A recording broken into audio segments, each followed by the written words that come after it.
One day while traveling west down the road south of the Rapidian camp, we discover the remains of a pre-war convoy. There are 2 ruined jeeps and a ruined limousine still in the middle of the road. The driver's side door is open, and a skeleton lies on the ground. A soldier lies by the tire of the ruined jeep, and there are 2 more skeletons on the other side of the limousine. Let's take a closer look at this scene to try to piece together what happened here. A soldier, still in uniform, lies in a puddle of his own blood next to a first aid kit. And a skeleton without a skull leans against the limousine, holding a black briefcase in his hand. What could all of this mean? Just then, we notice a tower off in the distance, directly in line of sight of this limousine. It's belching fire and smoke into the air. It must be some fuel miner or processing plant. Is its proximity to this destroyed convoy a coincidence? Or could there be more to it? We need to investigate to learn more. Continuing down the road, we pass the trail to the right that leads to the Rapidian camp, which we explored in my last video. But if we go just a bit further, eventually we find a road to the left that appears to lead to this fuel refinery thing. Just outside is a large truck laden with rusting steel tubes. The skeleton of the driver lies on the ground beside the driver's side door. There was a checkpoint leading to this facility. Heading inside, we find the skeleton of the security guard. There's a stim pack in a locker next to him, a radio and a ham radio, but nothing else of note. Continuing down the trail, we pass by a number of ruined cars and shipping canisters. We arrive at a locked gate, and we discover the Big Meadows Gas Well. But we catch the attention of something on the other side of the gate. What is that? Oh crap, it's mole miners. Oh, it's a lot of them.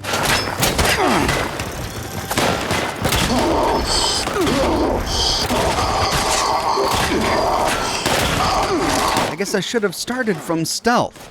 They've got me pinned behind this crate.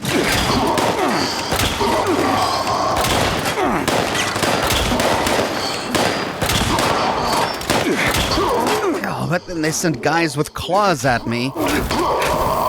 Let's back up a bit.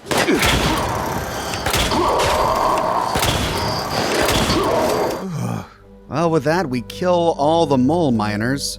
Moving forward, we can open the gate to enter the Big Meadows Gas Well.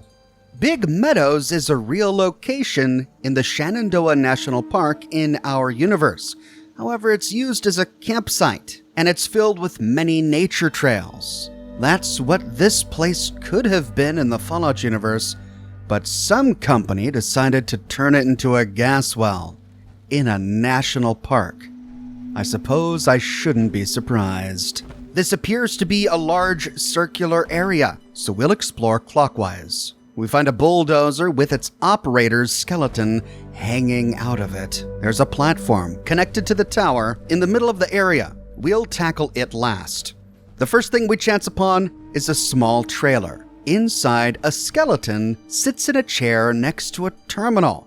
On the side of the terminal is a note. Note for Tim. Hey Tim, sorry for calling you in on your day off. The thing's on the fritz again, and Richard says he needs it sorted by Monday. I'll buy you a beer after work. Nathan.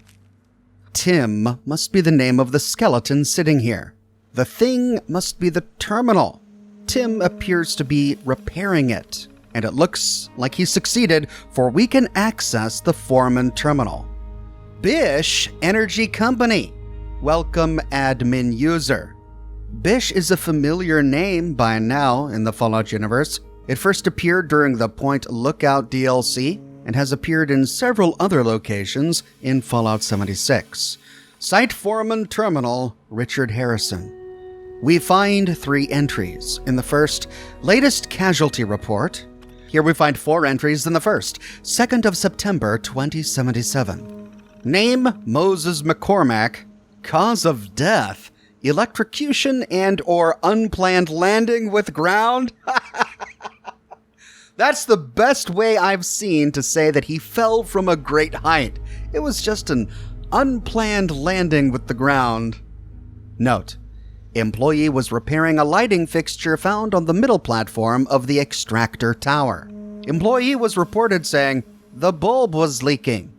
Soon after this statement, he was seen convulsing violently, plummeting over the safety barrier. Coroner report still has yet to confirm the cause of death.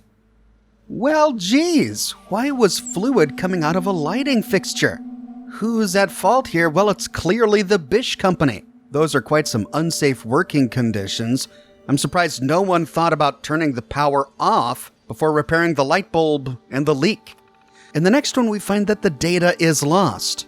Error: data corrupted. Please contact a system administrator. In the third one, 15th of September, 2077. Name: Larry Gilligan. Cause of death: welding torch gas explosion. Note: employee was conducting repairs on a previously damaged gas extraction pipe. However, the gas line was accidentally reopened, resulting in further damage to company property and the death of the employee. The witness states the employee was seen leaning against the opening valve when working on the repairs. Okay. Well, I'm not sure if I can blame the Bysshe Company for this one. If the moron was leaning on the valve that opens the gas while welding on the pipe, that's kind of on him. And in the last one, the 18th of September, 2077. Oddly enough, the date inside the note says the 23rd of September, 2077. Well, which one was it? 18th or the 23rd? Name: Jerome Goldstein. Cause of death: head trauma due to personal negligence. Note: employee was said to have been skiing during the lunch break hour, stating that he could bust anything with just his head. Employee has been previously recorded showcasing said talent to other employees. However, this occasion resulted in emergency services being called. Employee later died in hospital due to an intracranial hemorrhage. What even is this? This moron was pretending to ski on a gas extraction well? Ski on what? It's not like there was a pile of coal he could ski down. It was a gas extraction well. Was he just running around with his hands behind his back in some sort of Naruto pose, banging his head against things? Wow, they really hire the best and brightest here, don't they? Backing out of the casualty reports, we see that the next one also has data lost, and so we can move to the final entry, Note to Richard. Hey Richard, as you can see, I've nearly got the terminal working. I need to grab some parts from the office, so should be back up and running on Monday. Also, a friendly reminder, company terminals are not coffee-proof, so please try to avoid this again in the future. It's most likely the reason for your frequent terminal breakdowns. On a side note, I saw that new guy, Osborne, skulking around the site today. Said he forgot some tools at the top of the extractor tower. Barry says he's been acting strange lately, so thought you'd want to know. See you next week, Tim. So if this was the foreman's terminal, the foreman's name must have been Richard. Richard really liked his coffee and apparently was prone to dumping it on his terminals, causing them to fritz out. Tim got it working, left a note on his terminal for him, and then I guess went back to working on it when the bombs dropped, which is why we find his skeleton here still clutching a screwdriver, working on the terminal. But then he ends his note talking about some new employee named Osborne who kept a stash of tools at the top of the extractor tower. I wonder if we'll be able to find a way up there. Continuing to explore clockwise, we find a platform here covered in machinery. There are explosive gas canisters just lying all around. Pipes crisscross the ground this way and that, and some of them are leaking gas. The workers put plywood over the pipes so that they could walk over them. Good God! OSHA is not a thing in the Fallout universe. Continuing clockwise, we find a bridge leading to the main platform in the middle of the area. There's a big broken pipe under the bridge emitting a black gas. But getting close, we don't appear to take any damage from it. Moving up a ramp, we see a big round tank, a gas reservoir, presumably. On our way to the staircase that leads to it, we find a hole in the ground, revealing a busted pipe. This pipe must have exploded at some point, causing this crater. Climbing the stairs, we arrive on a walkway that leads to a dead end. Here we find a duffel bag and a toolbox and yet another explosive canister. There is a ladder on the side of this reservoir, but we can't use it. Well, leaping down from here, we can continue clockwise. Next, we find a large wooden shack. A skeleton of a worker wearing a hat and clutching a scotch bottle sits next to a bunch of burnt comic books and a newspaper. There are no notes on the bulletin board. We can unlock this nearby floor safe. There are quite a few coffee cups here on a table on the far end of the shack. These workers loved their coffee. And a bunch of beer bottles on the ground. Perhaps that can help explain all of the employee accidents. Nearby, we find some porta potties. A skeleton still sits in one. The other one is knocked over, and a skeleton is pouring out of it. Yikes. Did these guys do any work? One guy was drinking scotch and reading comic books, and two guys were on the john at the same time when the bombs dropped. Well, coffee will do that to you, I suppose. Makes you regular. Continuing, we find another trailer. We find a footlocker, a duffel bag, a few more containers, and the deputy foreman's terminal. Deputy foreman Nathan Davidson. We find 2 entries in the first personal log. Damn site terminal is acting up again. I've asked Nathan to contact Tim again to come out tomorrow and get it fixed for Monday. Last time I remember this happening, Tim mentioned something about bugs in the machine. No idea how many bugs are getting into the machine, but we seriously need to sort this out. I have to use Nathan's terminal again. I seriously need to get September's casualty report ready for this week's monthly report. I hope this site gets automated soon, or so help me God. If management sends me more idiots disguised as workers, I'm gonna go mad. All right, so even though this was the deputy foreman Nathan's terminal, this note was written by the foreman, Richard, because his terminal was broken. It had too many bugs, or more likely, because he fried it by dumping coffee on top of it. And though I'm not very sympathetic with companies trying to automate their entire workforce, in this particular case, with so many boneheaded employees killing themselves, maybe it would have been a good thing? In the next one, employee report. Reason for report, antisocial behavior / possible communist sympathizer.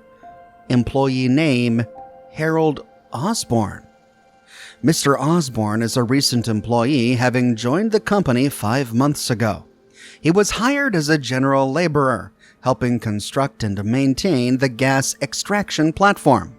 A quiet individual, normally keeping to himself, however, has lately started to completely ignore his coworkers unless he's being given a task to complete. Within the last few weeks, he has been spotted climbing up to the top of the tower rather frequently during his shifts. One employee stated they had witnessed him at the top of the tower during the weekend when the site was meant to be closed. When confronted with these accusations, Mr. Osborne is stated on record saying that they are untrue and that he is a true patriot. It's unclear why he immediately alluded to patriotism, but has been flagged by management as evidence that Mr. Osborne may be a communist sympathizer. Management has requested that we keep a close eye on him and to contact the proper authorities if we find any definitive proof of Mr. Osborne's sympathies. If the site was supposed to be closed on the weekends, why do we find so many skeletons in porta potties, reading newspapers, repairing terminals on a Saturday morning, the day the bombs dropped? The Red Scare was in full swing at this point in the Fallout universe, and so everyone was eager to find communism in every nook and cranny of their daily lives. But in this case, he may be onto something. This Osborn was exhibiting very strange behavior.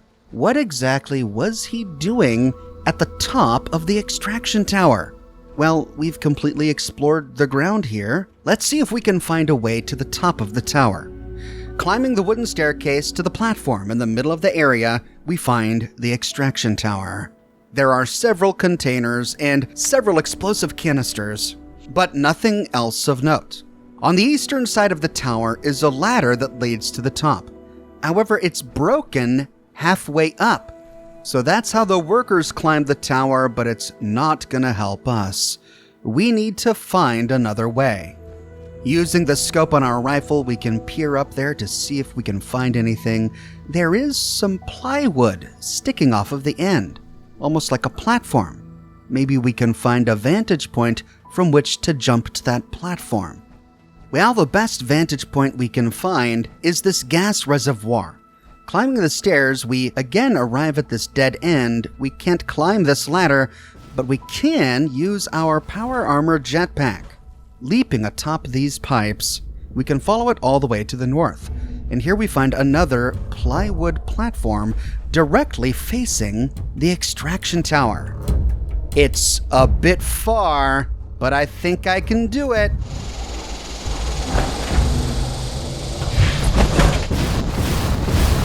Ow! Almost. All right, let's try this again. 3, 2, 1.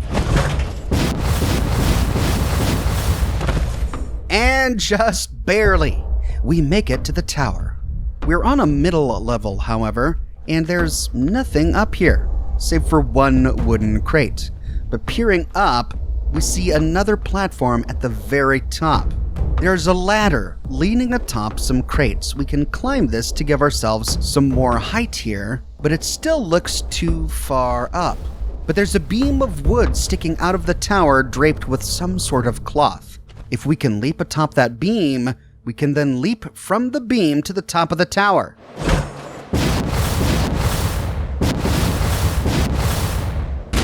Oh, God. I'm gonna do this over and over again, aren't I? Here we go.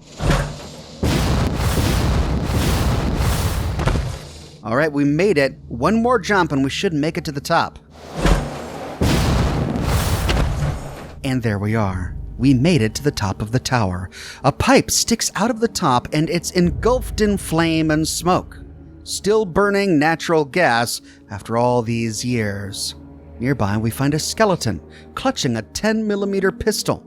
This must be the remains of Osborn. He climbed up here as was his wont, but when the bombs dropped, the ladder collapsed, so he couldn't get back down. But why is he clutching a pistol? Did he choose to commit suicide instead of starving up here over days? He's created a shelter for himself up here. He's surrounded by cloth draping over him, creating a little bit of a tent, and inside this tent is a camouflage sleeping bag. Nearby is a duffel bag, a first aid kit, and near to some sandbags is a sniper rifle with binoculars, a footlocker, and a note. Orders. Top secret, by order of Bagman, target Zeus. Target location, Rapidan Complex. Long live the American way. God bless America. Facing the direction of the sniper rifle, we see the convoy. This perch directly overlooks the limousine. On a hunch, I grabbed the sniper rifle to see if his scope was better than mine, and sure enough, this was an excellent vantage point for this bend in the road. He could have reached every single body from here. Osborn got a job at Bysshe and posed as a worker for 5 months, but he was really an assassin. But he wasn't a communist. Nothing in the orders notes say anything about communism. The note ends by saying, God bless America. It's not a particularly rare phrase, but which faction in the Fallout universe consistently includes in their terminals and in their notes the phrase, "God bless America"? The Enclave. That means that Zeus, the target of this assassination attempt, must have been a high-ranking governmental official, because only high-ranking governmental officials stayed at Rapidan Camp. Or their guests. We don't know who Zeus is. Zeus is likely a code name, and this is the first time it's been used in the Fallout universe. But we have heard the name Bagman before. We first encountered the name Bagman in my video on Fort Constantine when I covered it years ago in Fallout 3. Towards the end of exploring Fort Constantine, we find the Fort Constantine launch codes. In the game, it looks like a keycard, but it acts like a holotape. And if we read it in our Pip-Boy, we discover that a governmental executive named Bagman used a nuclear authorization code to access the Minuteman 11 nuclear missiles at Fort Constantine. When we explored it at that time, we discovered that the nuclear missiles were still there, and they didn't launch correctly due to an error. The missile tracking system was damaged, and navigation was corrupted. The name Bagman appears again in the Lonesome Road DLC for Fallout New Vegas. We discovered it when I did my video on the Hopeville missile silo during my Lonesome Road DLC series, and we see the exact same situation. On the desk of the base commander, we find silo network security codes. But since this was a reused asset from Fallout 3, we find the contents of the holotape to be identical. It even mentions Fort Constantine, which is clearly an error since this is the Hopeville missile silo. But ignoring that error, we see that the 2 times previously that Bagman has been mentioned in the Fallout universe, it's been in relation to giving authorization codes to launch nukes. Which official in the American government has the authority to launch a nuclear war? There's only one. The President. Could Bagman be a code name for the President of the United States? If true, it would make sense why the note here ends with "God bless America," which is typically found on Enclave communications, because the President, at this point, was part of the Enclave. Remember, Osborn became an employee here at the gas well 5 months before the bombs dropped. That's suspiciously close to the disappearance of the President, who disappeared from public view 6 months before the apocalypse. And he disappeared because he retreated with the Enclave to control Station Enclave, the oil rig off the west coast of California. If Bagman was really the President and he hired Osborn to assassinate somebody going to the Rapidan complex, who could it be? We explored the Rapidan complex in my last video. The Brown House was the President's vacation home at the Rapidan complex. After exploring it, we discovered that only 2 people were mentioned there. One was the Secretary of the Interior, and the other was a Prime Minister, likely from the UK. The problem is that we know the fate of the Secretary of the Interior. We learn it in the terminal entries in the White Springs bunker. He was wounded during the nuclear apocalypse of 2077, and he died in the medbay inside White Springs. Now, for the UK Prime Minister, his visit, according to the notes we found at the Rapidan camp, wasn't going to be until November, either of that year, 2077, or it was from the year prior, in 2076. But why the notes would have stayed inside the Rapidan camp for over a year, just lying around the Rapidan camp while the staff was still working there, remains unexplained. So the skeleton of the man with the black briefcase at the convoy by the limousine couldn't be the Secretary of the Interior and couldn't be the UK Prime Minister. So who was it? Who was it that Bagman wanted to assassinate? Well, at this point, we can only speculate. But piecing together all of the clues we found, If Bagman had America's nuclear launch codes, if Bagman ended his correspondence the same way Enclave officers do, then it's likely Bagman was the president. And if Bagman was the president, what other person in America's government could be a threat to his power? Well, likely the person who would replace him if he died, the Vice President of the United States. Could this skeleton be the skeleton of the Vice President of the United States?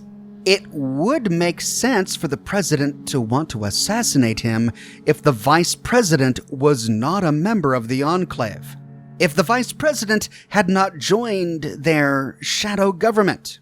Heading back to the limousine to again explore, we find one more skeleton that we missed earlier, the skeleton of a woman off in the grass away from the limousine. This could be the wife of the man whose head is missing. Osborn climbed the tower just as this man and his wife were on their way to the Rapidan camp, a retreat for high-ranking government officials. He opened fire, causing the convoy to stop and killing the soldiers who were escorting this high-ranking executive. He blew the head off of the man with the briefcase. One soldier tried to administer first aid, but he too was gunned down. The man's wife left the car, began to flee towards the direction of the Rapidan camp, but she too was gunned down by Osborn. But then the bombs dropped, shaking the gas well and destroying the ladder, the only way down from the top of the tower. Osborn was stuck there. Perhaps he waited for rescue, but when rescue never came, he committed suicide with a 10mm pistol so as not to suffer through starvation. The clues here don't spell it out in black and white for us, but I think we've collected plenty of evidence to suggest that Bagman is the president, and this skeleton could be that of the vice president. But what do you think these clues really mean? What other government official could this man be? What other government official could Bagman have wanted dead and who was on his way to the Rapidan camp? Let me know your thoughts in the comments section below. I publish new Fallout videos each and every week on my channel, so if you don't want to miss my next one, be sure to subscribe and to click that bell notification button. If you have already but you still feel like you're missing out on YouTube notifications, consider following me on Twitter at Oxhorn. I update Twitter manually with every new piece of content that I publish. I've got a plush for sale. It's in stock and ready to ship, but I'm low on inventory. I'm almost sold out. If you want to make sure you snag one before I am, order one today. I've also got a shirt shop with completely unique designs that you can't find anywhere else. My designs come on shirts in a variety of men's, women's, and children's sizes, and in a wide array of colors. You can find them on other products as well, like smartphone cases, pillows, posters, mugs, stickers, prints, etc. So if interested, you can find a link to my shop in the description below, or you can click here. If you like what I do and you want to support me in another way, consider becoming a patron on Patreon or a member here on YouTube. YouTube members get little badges that appear next to their names in the comment sections of my videos, and they can use ox emojis in my video comments and in the live chats of my live streams. But more than anything, I'm just so glad you're here watching this video with me today. Thank you so much for watching, and I'll see you soon with more brand new videos.